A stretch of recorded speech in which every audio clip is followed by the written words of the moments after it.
Welcome to WagerTalk Today, the gold standard of sports betting shows where we talk the talk and we walk the walk. It is $5 Tuesday, locked in for another loaded day. Jesse Schule is going to break down a couple of college football teams. We always say bet on or fade. We just know we're fading teams. So he's going to give us two teams that we're going to fade.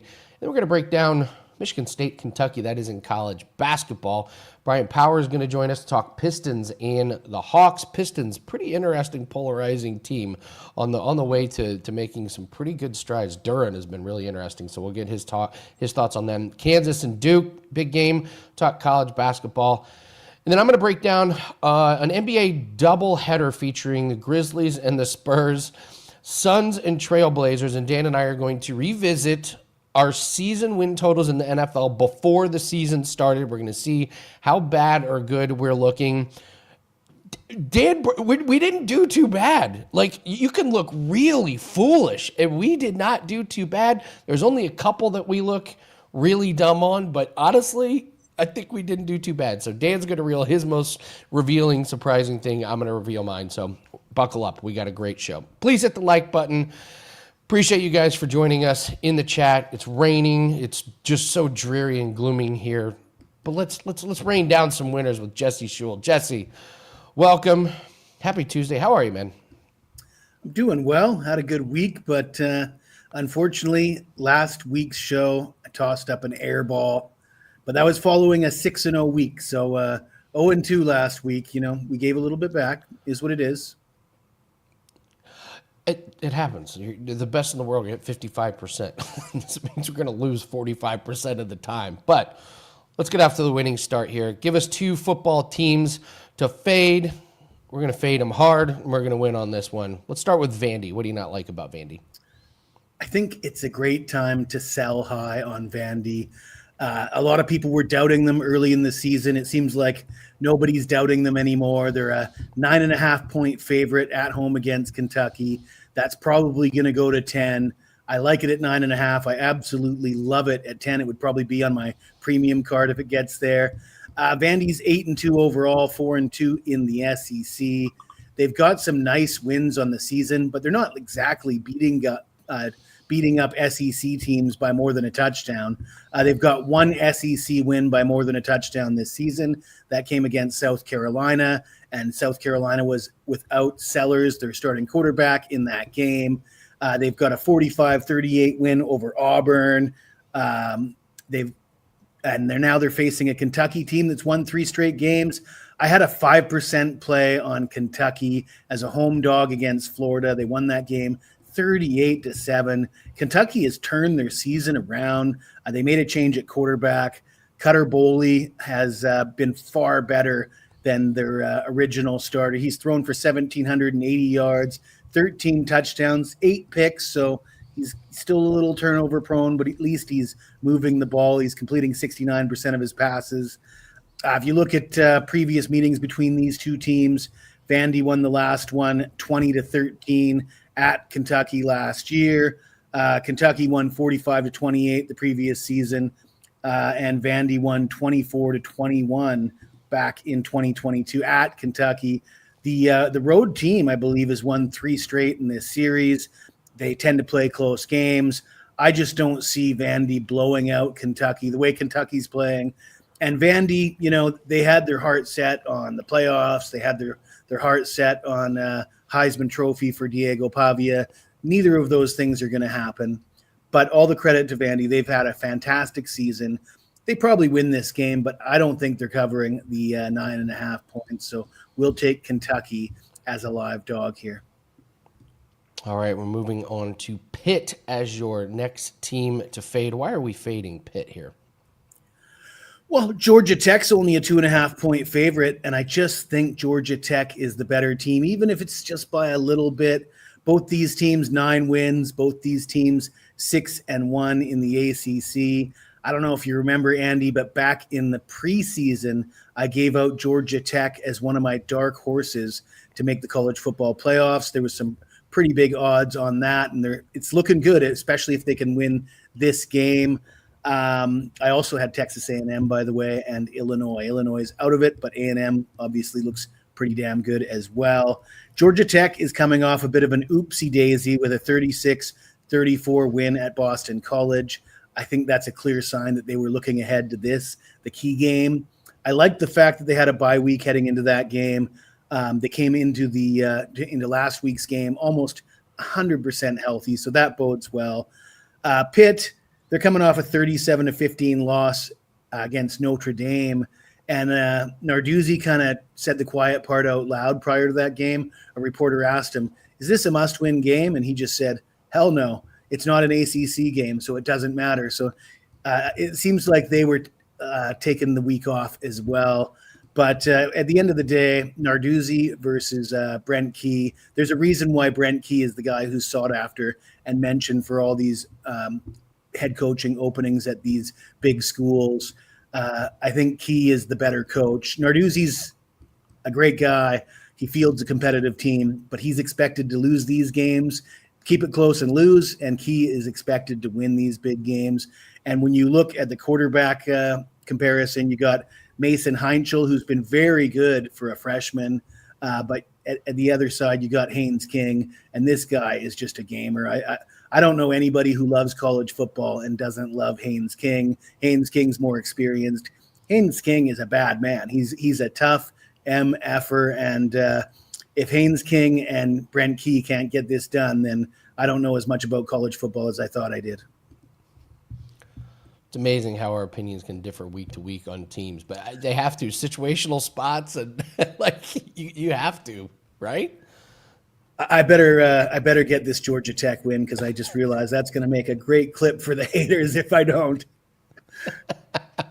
No, Haynes King is a bad man. I'm surprised he's made it this far. I worry about his durability, but yeah, Georgia Tech, like they got that big game against Georgia coming up. That probably decides if they get in to the playoff or not. So it's college basketball season in full swing. You got Michigan State and Kentucky. What's your breakdown on this game? Well, Andy, I love college basketball, but I love college football even more. So prior to the college football season, I scout all the teams. I know who all the projected starters are and the head coaches and all the movement and the personnel changes. I don't have time to do that in the middle of November, in the middle of football season for college basketball. So I'm kind of learning on the fly. We're 3 games into the season, so it's difficult. So I usually I tread lightly with the college hoops at this time of year. A lot of times I focus on totals. Not that I won't play sides, especially with top 25 teams. I'm certainly going to be familiar with both these teams, although both these teams have a bit of turnover. First glance at this matchup, though, you look at the number 12 ranked Kentucky against number 17 ranked Michigan State, and the line kind of makes sense if you look at it that way, Kentucky -4. But you look at the KenPom rankings, and you got Kentucky ranked number 4 and Michigan State ranked number 33. And at that point, Kentucky -4, 4.5. Last I looked, there was some 4s available on the board. It really looks like an advantageous bet for the Wildcats. I can't get there. They've got some things I like about Kentucky. They got a pair of senior guards. One of them, Denzel Aberdeen, who was on the championship team for Florida last year. He was a backup, but he played 20 minutes a game, was a pretty big part of the team. And then you've got a returner, Otega Owe, senior guard that averaged 16 points per game for Kentucky last year. So they're really solid at the guard position. They got a highly touted freshman center, Malachi Moreno. They look like a solid team. Michigan State, on the other hand, their top 2 scorers are guys that were backups and scored in single digits last year. And whether or not that is a negative or not remains to be seen, but it's not something I'd want to hang my hat on in this game if I was looking at taking the points. But as I mentioned, it's going to take more than a 3 or 4 game sample size for me to really get a handle on betting sides in college basketball. So I'm going to look at the total. And this looks like a potential pace war. We got a Michigan State team that ranks 316th nationally, averaging 68.9 possessions per game, which is roughly exactly in line with what the pace they played last season. And then we've got a Kentucky team that ranks 145th, averaging 74.2 possessions per game, also roughly in line what they averaged last season. So that gives us a pretty clear idea of the pace that this game is going to be played at. And you look at the previous history between these two teams. At the last meeting, 88-87 in overtime. But in regulation, the score was tied 62-62. And the last three meetings between these teams, none of those three games reached 140 combined points. The total here sits at 153.5. Kentucky, to me, is a team that likes to play fast, but they strike me as a team that doesn't mind if a team wants to slow them. They're happy to play that game as well, or they certainly get sucked into playing that game as well. If you look at last year's schedule, you look at their games against, say, teams like Tennessee, 153.5 just looks like a big number. I think Michigan State's going to try and muddy this up a little bit and keep it under 150. So we'll take the under in this spot, Andy. Nice. Like it. It's kind of impromptu question. Any teams you're looking to bet on, bet against? College basketball, is it too early to tell? Anything you've really noticed so far? You're keeping your eye on? I've been involved with West Virginia a little bit. They've got a new coach. They've got the coach from North Texas. And obviously he likes to play slow, great defense. I think West Virginia had gone under in all their games until their last one. You're going to see a lot of low-scoring games involving West Virginia this year. I've already cashed in a few unders with them, so that's one team I've been looking at early. Nice. Good stuff. It's $5 Tuesday. What do you have up today? I do have a college basketball total, and as you could probably guess, it's probably an under. I'm not going to tell you what game it is, though, unless you spend the $5. But we're coming off back-to-back 5% winners with college football. I mentioned the Kentucky winner 2 weeks ago, and then we had San Diego State against Boise State on Saturday. So we're looking at the card, looking for that next big 5% winner on Saturday in the upcoming week with college football as well. Nice. Good stuff, Jesse. Great breakdowns. Thank you so much. Good luck to you. Let's keep the winning ways going. Jesse Schule, everyone, giving you guys some really good breakdowns in there. I forgot that Yanni is not with us on Tuesdays, so I looked at doing a Steam report. I got to be honest, guys. I cannot really find that much movement, and as always, at this time in the morning out in Vegas, there's just not a lot going on here. I can't find much in NBA. Nothing real big line moves. One of the plays that there is some movement on, Bryan Power is going to break down. You got some injuries in NBA, so I did not see anything there.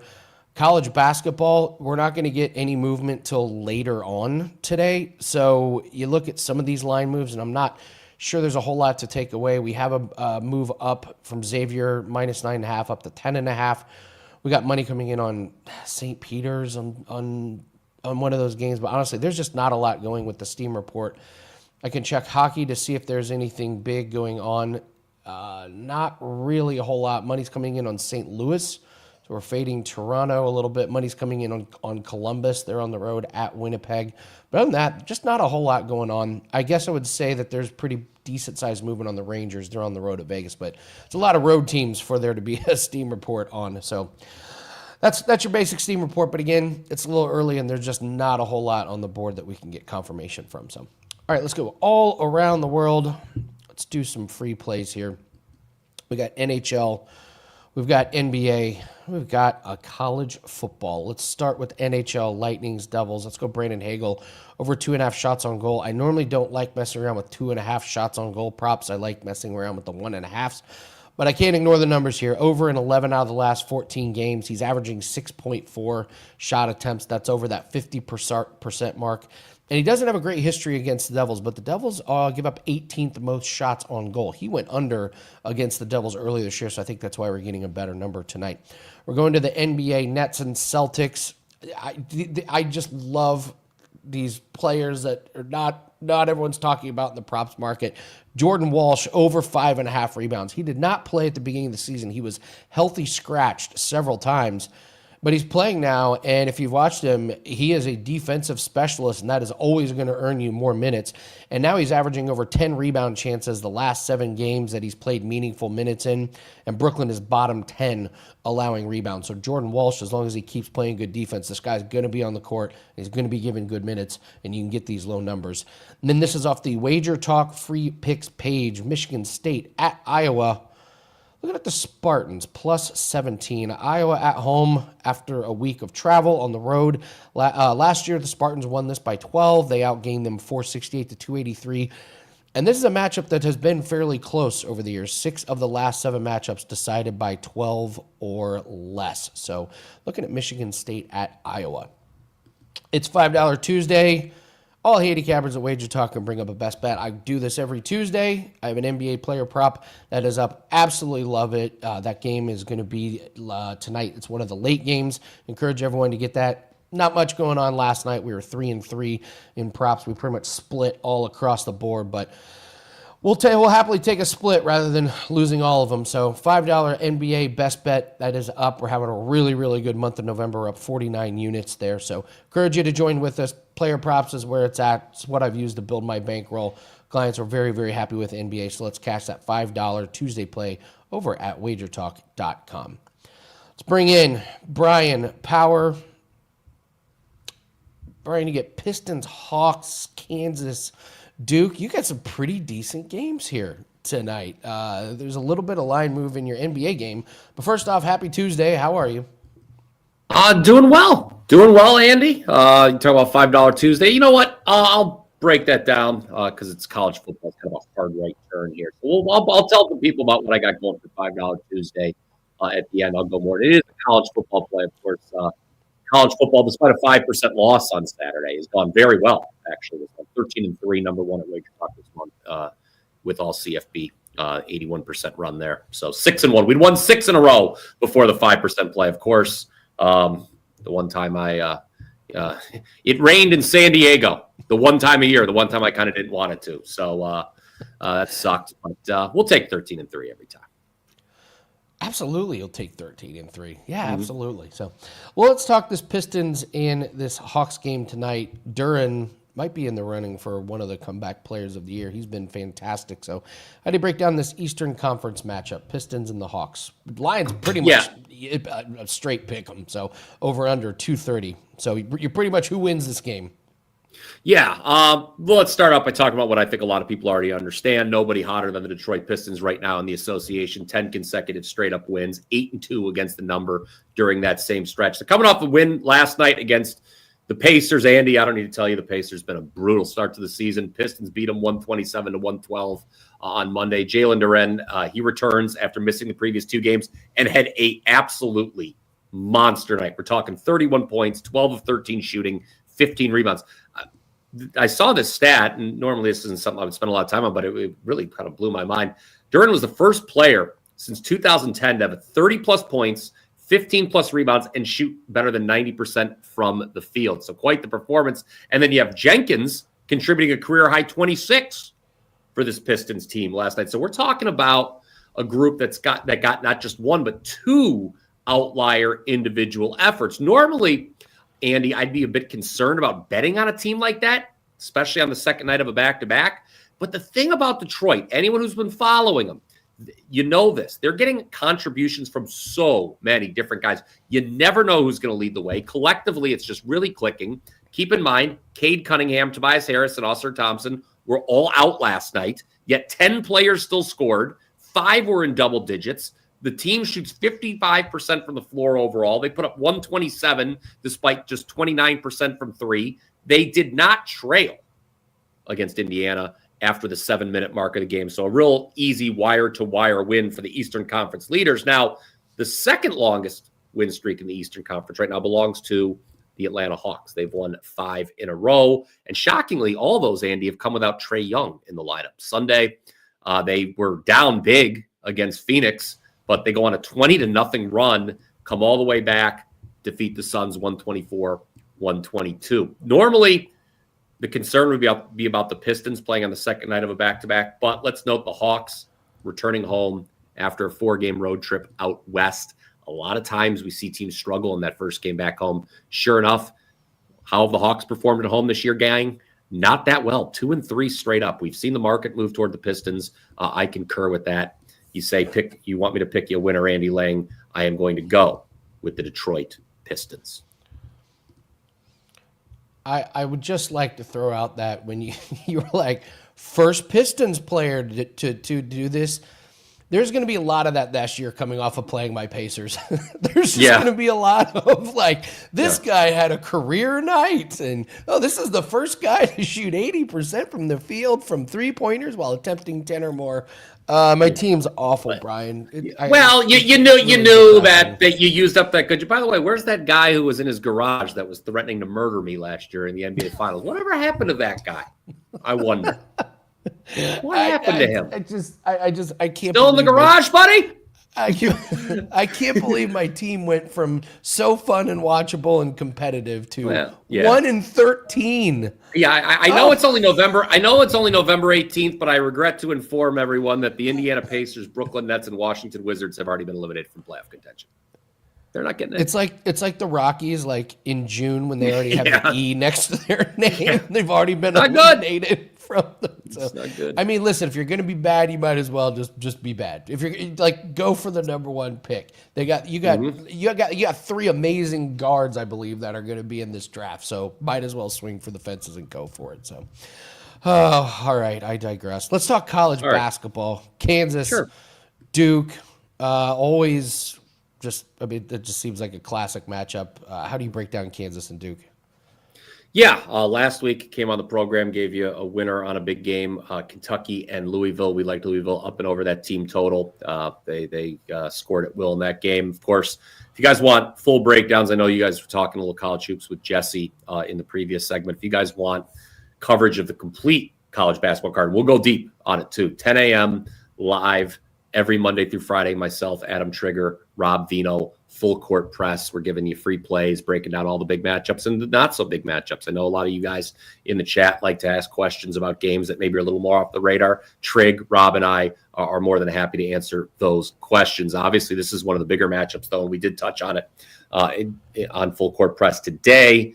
Kansas and Duke. I've got Duke Power rated number 1 in the country. I don't think that is really an earth-shattering take. Kansas, they're just inside the top 25 for me. Unfortunately, this is the case also with that Michigan State-Kentucky game that Jesse talked about. There's a key injury here when handicapping this game. We've got to mention no Darren Peterson for Kansas. Everyone expects him to be the number 1 pick in next year's NBA draft, so that is a significant injury. Peterson had 22 points in Kansas's lone loss thus far. That was a loss by 13 at North Carolina. The team has since bounced back, couple wins, big wins, easy wins over Texas A&M, Corpus Christi, and Princeton. But obviously facing Duke, Andy, much taller order, literally a taller order because the Blue Devils have great size in the front court. We all understand that. Opponents this year against Duke are shooting just 39% from 2 and 32% overall. You're going to do pretty well when you're holding the opponents to that kind of shooting. On the offensive end, Cameron Boozer for Duke. He goes for 35 last time out, second most ever by a Duke freshman. He was 13 of 16 from the field against Indiana State on Friday.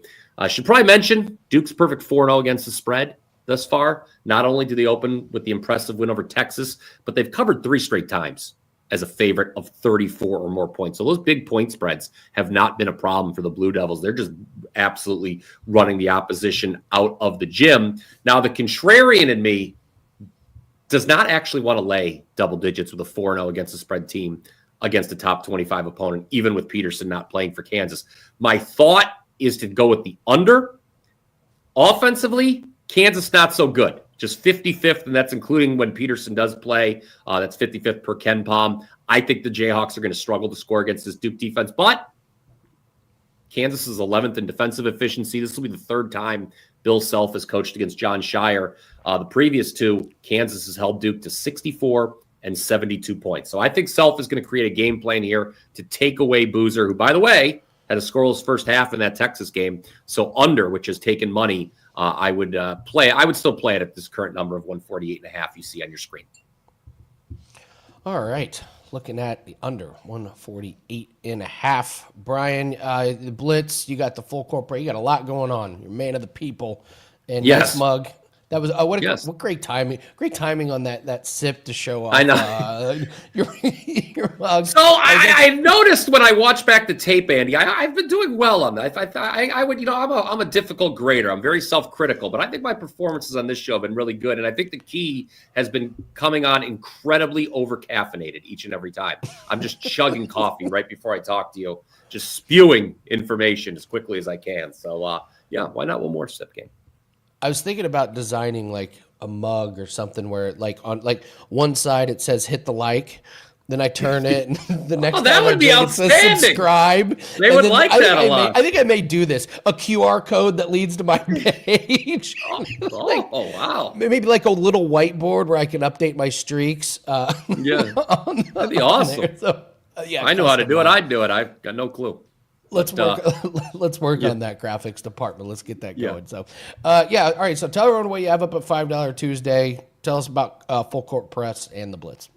Yeah, we mentioned Full Court Press. That show's live every Monday through Friday, 10 a.m. Eastern. Myself, Adam Trigger, and Rob Vino. We go deep into the college hoops sport, full hour. If you want to know about college hoops, I don't think there's another show on the internet right now that's going to go as deep as Full Court Press does every Monday through Friday at 10 a.m. Eastern. And then we've got the Blitz. We go deep there as well. That's live every Thursday, 1 p.m. Myself, Ralph Michaels, Ross Benjamin. Ross is going to be off this week. Programming notes, Steve Merrill will be on the panel instead. I think it's going to still be a great show. Obviously, Steve always does a bang-up job. Now to $5 Tuesday, what the people want to hear about. I mentioned at the outset we are on a 13-3 college football run to start November. That is number one at WagerTalk.com. Thank you very much. And it includes a perfect 3-0 record with midweek action. Andy, as you know, I am a proud Mid-American Conference graduate of Ohio University. I know this conference very, very well. Last week on $5 Tuesday, had Western Michigan. I play no favorites. I bet against the alma mater, Ohio U.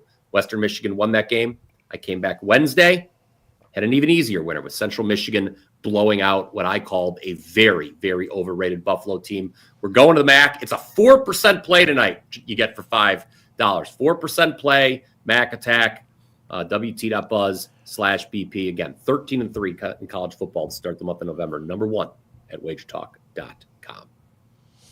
Bryan Power, everyone. Thank you so much. Great breakdowns. Go check them out on $5 Tuesday. All right, let's bring in Dan. Let's take a look at the NFL season win totals. Let's see how foolish and brilliant we looked. But you're right. Overall, not too bad. Not too bad. Not too bad. No, honestly, it really isn't. So we could go through a few of them, but real quick, your very first, like, what was the biggest reaction you had? All right, so it's twofold. One of them was, what the hell were we thinking saying the Jets were going to go over? Like now it again, made the top Andy, three. It's not dead. It's not dead. They need what do they need? We need 4 wins from the Jets in the last 7 weeks of the season.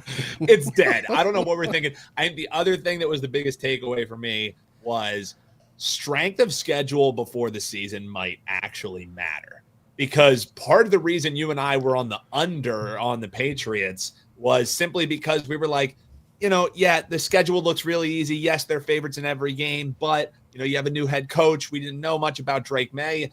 It turns out that this team, as they sit right here, are one of the worst by DVOA that's ever been such a winning team. And why is that, Andy? Because they're doing what they should do.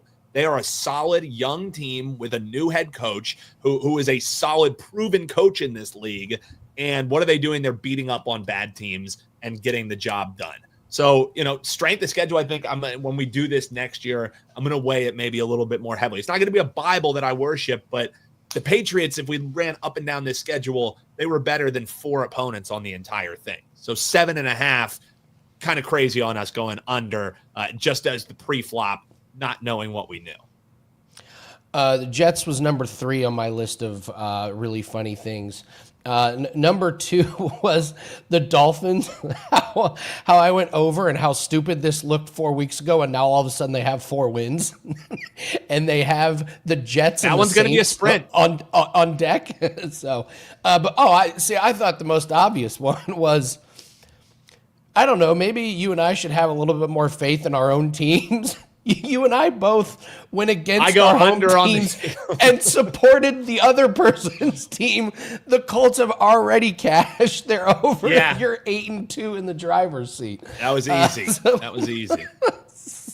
And I loved the Colts heading into this year. I was like, and part of the reason, I wish we could go back. We should have clipped some of this when we went over this, Andy, because one of the things that I said, I was like, Daniel Jones quite literally cannot be worse than he was in New York. You know what I mean? Like that was the main part of my handicap. I was like, they can't be worse than he was in New York. And for a couple of weeks there, he was talking about as an MVP candidate. So. Yeah, we did good on some of the bad teams. The Saints are 2-8, but they would need to get 4 wins. That seems like a stretch. The Titans, we were pretty good on. The Raiders, that one was a really good one. So we actually did pretty good with some of the bad teams outside of the So, Jets. Andy, when you look at the chart, too, there were 20 teams that you and I both agreed on heading into the season, whether it was strong plays, whether it was leans. And a couple of them, we're like 1 win away from cashing on the Jaguars, or 2 wins away from cashing on the Jags, 1 win away from cashing in on the Broncos. The Patriots, we already lost. But a lot of these Rams, we need 2 more wins to cash with them. So as we look at the ones that you and I saw alike, it's easy to say, dear God, we were so wrong on the Patriots. But I think the unanimous ones out of the 20, if I'm setting it today, looking at what we need, Steelers, they need 3 more wins for us to lose the under that you and I both liked.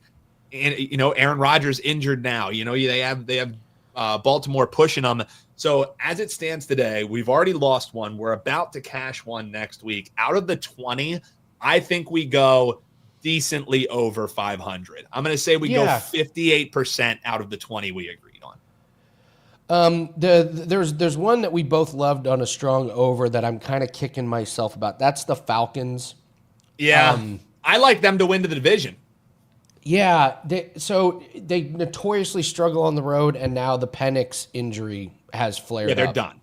They're done. And that was what I was like, the Penix potential injury along with them not being very good on the road. Penix has done this how many times? I think this is like his 4th or 5th season-ending injury in his career going back to college. So, still, the thing is, they've gotten so close in so many games. Like, if you look at their margin of loss outside of the 30-point blowout to the Panthers, it's been coin flips for them. So unfortunately for us, just the coin not flipping our way, Andy. And shout out Rick Johnson. Thanks for becoming a WagerTalk Insider. Just $2.99, folks. Talk all about $5 Tuesday today. $2.99 gets you as a WagerTalk Insider. You get to see a nice little cool name next to your or next badge next to your name, depending how long you're with us here. And also, you get early access to nearly every single thing on the channel. You get bet on it 2 hours before anyone else. You get access to 1 free Steam room a month with our man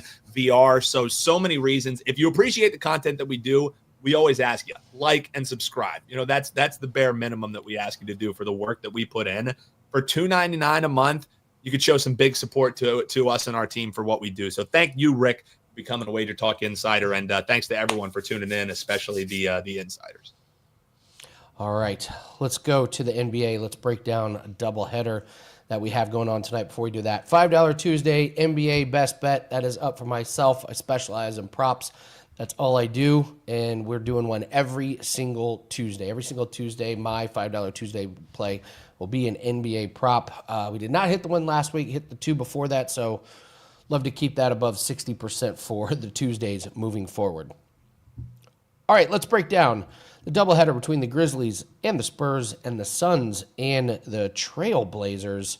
We're going to start with the Grizzlies and the Spurs. Spurs minus 5.5 over under at 233.5. We'll go over some numbers. Spurs 7th in offensive efficiency. Memphis 27th. Spurs 4th in defensive efficiency. Grizzlies 20th in defensive efficiency. Ja Morant, career low efficiency rating. Doesn't matter. He's out. Wemby, looking like an MV candidate. Wah, wah, he's out. So this looked like such a great matchup at the beginning of the season, but Ja Morant, Wemby dealing with injuries. I love the talk that Ja Morant may not actually be hurt. They're just shelving him until they find a trade partner. So A few other numbers. Grizzlies are 1-8 their last 9 games, 4-10 ATS, 1-5 ATS on the road. John Morant went out last game, and the Grizzlies played solid against a good Cavs team that were only missing Garland. And then they just got dominated in the fourth, but they only lost 108-100. Is this a potential addition by subtraction from this team? Last year, this team was 18-14 without John Morant. Now, Zach Edey comes back from Memphis just as Wemby goes out. I'm going to take the Memphis Grizzlies plus the points here. Nothing real strong about the over-under. This just smells like a Memphis team that may play a little bit harder with John Morant out of the lineup. So we'll take Memphis plus the points here. And, of course, I give you guys props in all these games when we break down. That is what that's what I specialize in. So those are the markets that I attack pretty hard. Keldon Johnson over 6.5 rebounds. He had a strange stat line without Wemby in his last game. 12 rebounds on 16 rebound chances while coming off the bench. I don't expect him to replicate those type of numbers, but if he gets somewhere close, he should go over 6.5. And then Santi Aldama over 13.5 points. He had 15 and 14 both games without Job this season. Now, he was only 2 of 7 from threes in those games, but he had 12.5 field goal attempts and 5 free throw attempts. So we'll take Aldama over 13.5 points for the Grizzlies and the Spurs. Does that say San Antonio Panthers? It does say San Antonio Panthers. You're right, Andy. This is what happens when we're on show number. Keep it. Let's go. Hit that like and Panthers. subscribe. Let's go. Let's catch some bets on the Grizzlies and the San Antonio And the Panthers. Panthers. Did anyone even catch that in the chat? All right, let's break Nobody down said the- it.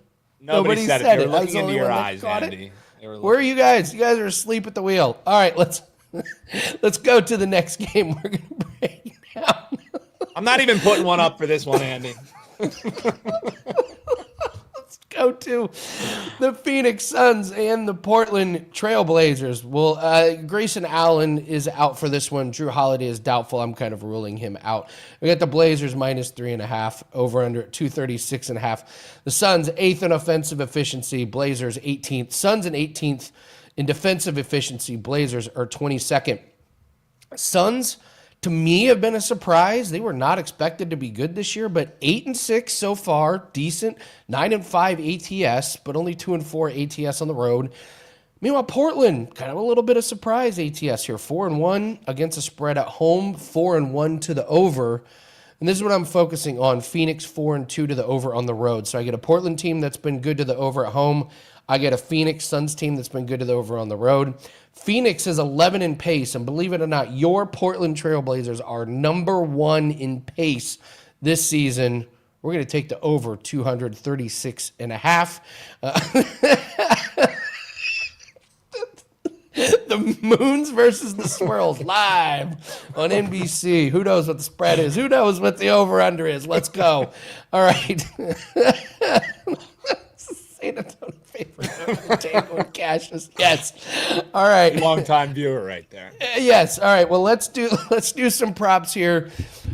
Jordan Goodwin. You guys have followed my props. You know, I'm not playing props on big name guys. Give me these sleeper guys that are under the radar. Guys like Jordan Goodwin, over 8.5 points. Grayson Allen is out. Minutes are up in the last 3 games. He's had 13, 10, and 14 points. He's averaging 9 shot attempts and 5 makes those last 3 games, and Portland is 22nd, allowing points to point guards. Sneaky under the radar guy. And then Dylan Brooks over 2.5 made threes. He's gone over in 3 straight games. He's attempting 8 per game and shooting 40% from 3 in those last 3 games. So that's your breakdown for the NBA doubleheader. Again, $5 Tuesday. NBA best bet is up to for tonight, and we've been on a really nice run. We're up 50 units here in the month of November. Been on a nice run in NBA props. I believe we are 18-11 so far this year. So we keep that pace up. We keep that clip up. We're going to be on pace for one of our best NBA years. So thank you all for watching. Hit the like button. Don't forget to subscribe to the YouTube channel. You get notified whenever a play and breakdown video gets listed when our shows go live. Appreciate you guys for watching. Great show today, guys. Great show. Bryan Power brought it. Jesse Schule brought it. The graphics department brought it. On fire. Give us the Graphics swirls department bought something. It was listen. What was it? Cloudflare went under today. I woke up. It was Cloudflare's fault. It was Cloudflare's It's just that's fault. what it was. It was Cloudflare. It's Cloudflare. So, all right. Thank you very much for watching. We're going to be back for more fun tomorrow. Don't forget to join us there. And guys, seriously, $5 Tuesday play. Get as many as you want. Make sure you're betting responsibly, though. We don't want all of your bankroll involved in some plays on Tuesday. So, thank you very much for watching. Good luck in your plays. We'll see everyone tomorrow. Take care.